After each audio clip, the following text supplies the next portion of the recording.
Bonjour à tous, je m'appelle Loïs et aujourd'hui j'ai envie de vous parler de fatigue, de burn-out, de crise autistique et de boîte qui s'emboîte.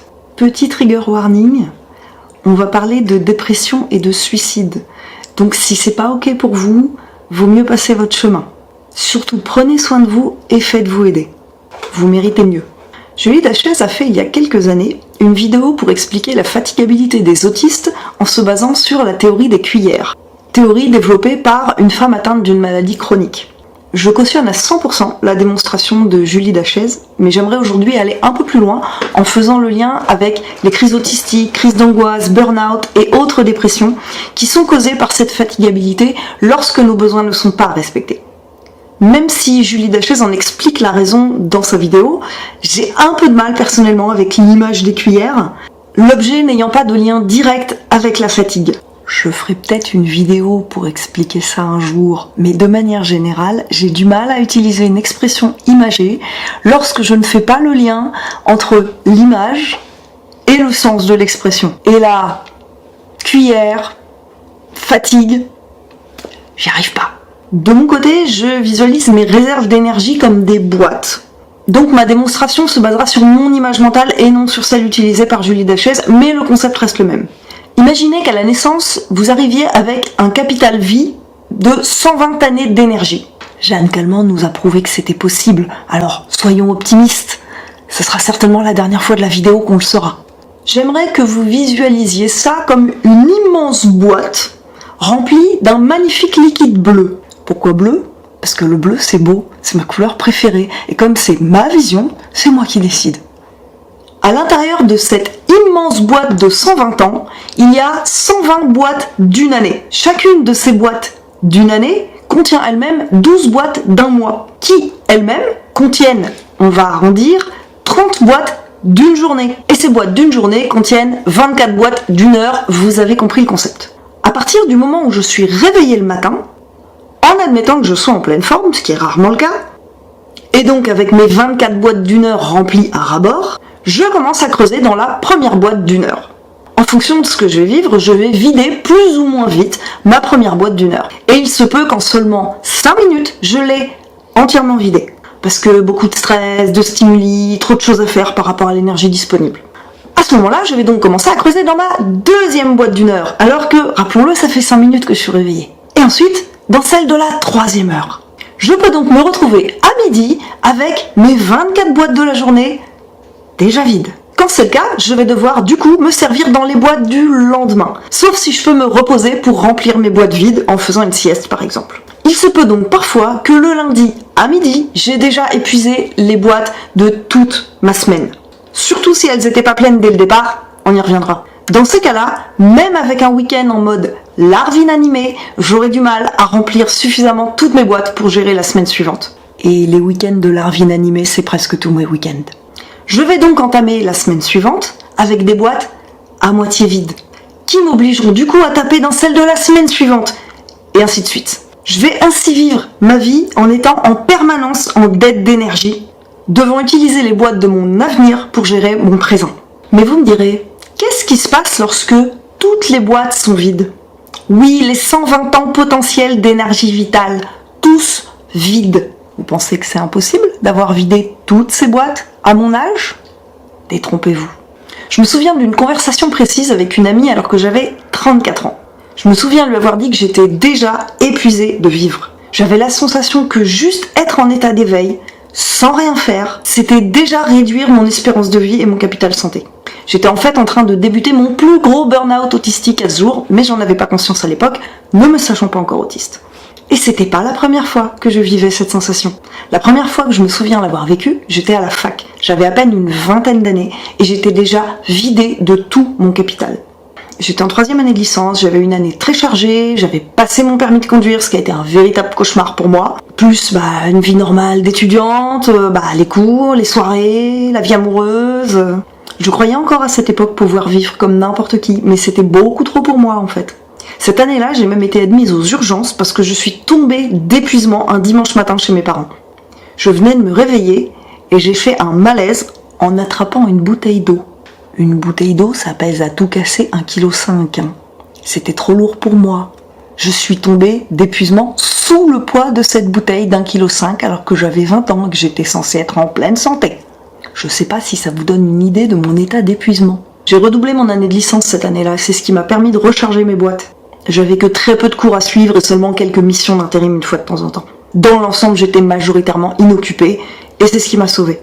C'était mon premier burn-out autistique, j'en ai eu d'autres par la suite. Dans ces moments-là, seule une période d'inactivité de plusieurs mois permet de se recharger et de re-remplir ses boîtes. On dort, on agit très peu, donc on crée un surplus d'énergie qui vient re-remplir les boîtes qu'on a vidées prématurément, jusqu'à retrouver un niveau d'énergie correct. Mais qu'est-ce qui se passe quand on n'a pas la possibilité de bénéficier de plusieurs mois d'inactivité totale ? Parce que bon, quand on est étudiant, c'est une chose. Mais dans la vie d'adulte, c'est quand même rare ce genre d'opportunité. Et bah, on sombre, comme je l'ai dit, dans un burn-out autistique, qui est de l'extérieur souvent perçu comme une dépression. Une dépression qui peut aller jusqu'au suicide. Si. L'espérance de vie des autistes est drastiquement plus courte que celle des neurotypiques, et c'est en partie à cause de ça. Personnellement, je tiens à peine plus d'1 an avec un rythme classique de travail. Et quand je dis classique, c'est même faux, parce que comme je l'ai dit, mes week-ends sont ceux d'une larve anémiée. Si j'essayais réellement de vivre comme un neurotypique, à sortir le week-end, à faire les boutiques, à voir du monde, je suis même pas sûre que j'arriverais à tenir plusieurs mois avant de m'effondrer, d'avoir envie de me foutre en l'air. Et les crises dans tout ça ? Et ben justement, les crises, c'est ce qui arrive quand on veut se forcer à faire quelque chose alors que nos réserves sont vides. C'est le signe qu'on est en train de creuser notre propre tombe. Littéralement, c'est notre corps qui appelle à l'aide. Que l'on parle de crise autistique ou de crise d'angoisse, pour moi ça revient au même. Notre corps tente de nous faire comprendre par tous les moyens qu'il est au bout du rouleau et qu'il a besoin de repos. Et chacune de ces crises abîme durablement notre système nerveux, notre capacité à s'autoréguler et notre sensation de bien-être. Et chacune d'entre elles nous rapproche de la suivante. Car plus on abîme notre système nerveux en faisant des crises, moins il est capable de gérer le stress et plus il fait de crises. C'est un cercle vicieux. Personnellement, des crises d'angoisse et des crises autistiques, j'en ai toujours fait. Mais plus les années passent, plus j'en fais. Car j'ai tellement creusé dans mon capital de vie que des choses qui étaient gérables par le passé le sont plus. Plus les années passent, plus mon autisme me handicape. Donc pour résumer, une fois nos 120 boîtes d'une année d'énergie vidées, ce qui peut arriver avant même l'âge adulte, on creuse dans notre capacité à être vivant, à être heureux, à être en bonne santé. Juste pour tenter de faire ce que la société attend de nous. Au point de vider toute notre capacité au bonheur, à la joie, à la vie. Il reste alors plus que les ténèbres, l'épuisement et le désespoir. Et c'est là qu'on attend à nos jours. Si on sait alors qu'on est autiste, il faut trouver une solution pour ne plus travailler. Ou en tout cas ne plus travailler autant. Organiser notre vie autrement, faire un dossier de handicap pour tenter de subvenir avec les aides sociales. Car on peut pas faire autrement. Mais faire ces démarches, ça implique de savoir qu'on est autiste. Et qu'on a le droit de prendre soin de nous comme ça. Quand on ne le sait pas, on consulte un généraliste qui va se contenter de nous gaver d'antidépresseurs et on va continuer à passer à côté de notre vie sans comprendre ce qui nous arrive. Je vous fais un rapide panorama de mon parcours pour vous l'illustrer. Comme je vous l'ai dit, j'ai fait mon premier burn-out à la fac vers 2004-2005. J'ai validé mon diplôme en 2005 et entre 2005 et 2010, je n'ai jamais travaillé une seule année complète. J'ai toujours eu plusieurs mois de repos entre deux boulots. Fin 2010, j'ai commencé à travailler à temps plein, mais j'ai eu une pause en 2012, pendant 6 mois, avec la naissance de mon fils aîné. J'ai repris en 2013 et j'ai fait un second burn-out en 2014. J'avais repris le travail depuis seulement 1 an quand c'est arrivé. J'ai à cette époque commencé à chercher des réponses et l'autisme est rapidement venu sur le tapis, mais j'ai rejeté cette possibilité. J'étais pas prête à l'envisager. J'ai été sauvée par ma deuxième grossesse en 2015 et j'ai retravaillé que vers fin 2016, après mon congé parental. Début 2018, même pas 2 ans après, j'ai vécu la scène dont je vous ai parlé avec mon ami. Et j'ai fait une immense dépression qu'on pourrait qualifier de 3e burn-out autistique. Cette fois-ci, j'ai commis une grossière erreur que j'aurais pas faite si j'avais su que j'étais autiste. J'ai refusé de demander un arrêt de travail. J'avais peur de pas réussir à reprendre le boulot si j'arrêtais. Et j'aimais beaucoup mon travail. J'avais la sensation que mon travail, c'est ce qui me permettait de tenir, alors qu'en fait, c'est ce qui creusait ma tombe encore un peu plus. À cette époque-là, j'ai quand même consulté un psychiatre qui m'a diagnostiqué des troubles de l'humeur, sans chercher plus loin. J'ai miraculeusement tenu le coup, non sans passer à ça de me suicider, en m'appuyant énormément sur ma meilleure amie et mon compagnon de l'époque, qui gérait mes enfants et me laissait me reposer au maximum. J'ai ainsi réussi à re-remplir mes boîtes petit à petit pour tenir jusqu'en 2020, mais dans un état dépressif constant. À cette époque-là, j'ai senti mon état de santé général se détériorer. J'avais creusé dans mon potentiel de santé et je l'ai senti physiquement. Ma vue a baissé, la qualité de mon sommeil s'est dégradée. Quant à ma capacité à être heureuse, j'avais l'impression qu'elle avait disparu pour de bon. j'étais vivante que pour ne pas faire de mes enfants des orphelins. Je me souviens d'une conversation avec ma psy en 2019. Elle m'a demandé quel était mon moment préféré de la journée. Je lui ai répondu le soir quand je vais me coucher. À partir de mon réveil le matin, je ne pensais qu'au moment où j'allais enfin pouvoir m'effondrer dans mon lit. Et je vivais comme ça, chaque jour, l'un après l'autre, creusant un peu plus à chaque fois mon capital de vie. 2020 m'a momentanément sauvée grâce au confinement et au télétravail. Une véritable bouée de sauvetage pour moi. Et c'est d'ailleurs en 2020 que je me suis fait diagnostiquer. J'ai tenu en 2021 toujours grâce au télétravail et j'ai recraqué en 2022. Au point cette fois-ci de décider de quitter mon travail, avec rien derrière. Aucune perspective autre que celle de travailler un petit peu en tant qu'indépendante, à mon rythme, quand j'en aurai l'énergie. Et je précise que je suis mère isolée, je suis le seul revenu de mon foyer. Arrêter de travailler, c'est prendre le risque de me retrouver en difficulté financière avec mes enfants. Mais c'est le prix à payer pour ne pas me jeter sous un train. C'est le prix à payer pour cesser d'hypothéquer mon futur, uniquement pour tenter de vivre comme la société voudrait que je vive, alors que c'est impossible pour moi.